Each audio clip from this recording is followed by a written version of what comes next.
স্ত্রীকে যেভাবে ভালোবাসবেন বা আদর করবেন, সবসময় মনে রাখবেন স্ত্রী কিন্তু ভালোবাসার কাঙাল হয়। স্ত্রীর নাম নয়, বরং সুন্দর সিফাতে ডাকুন, যেমন টুনটুনি, রূপসী, রুদ্রময়ী, কামিনী, সুভাগিনী, লজ্জাবতী, কলিজা, পাগলি ইত্যাদি। কোনো ভুল করলে আদর করে কাছে ডেকে চোখে চোখ রেখে ভালোবাসার সহিত বুঝিয়ে দেবেন, কারণ নারী ভালোবাসার পাগল। রান্নার সময় পিছন থেকে তাকে জড়িয়ে ধরে মুস্কি হাসি দিয়ে তার কাজে সহযোগিতা করবেন।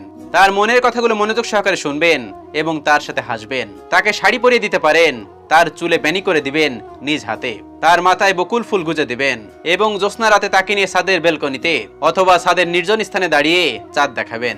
এবং অবশ্যই তখন আপনি তাকে বলবেন, তুমি ওই চাঁদের থেকেও বেশি সুন্দরী। সাথে এক কাপ চা রাখবেন। তিনি চায়ের কাপে যেখানে ঠোঁট লাগিয়ে চুমুক দেবে এবং আপনিও সেখানে ঠোঁট লাগিয়ে চুমুক দেবেন। এতে কিন্তু ভালোবাসা বাড়ে। এটা কিন্তু লজ্জার না, ইসলাম কিন্তু এই কথাই বলে। প্রতিদিন নামাজে যাওয়ার আগে তার কপালে ভালোবাসার পরশ এঁকে দিবেন, তাহলে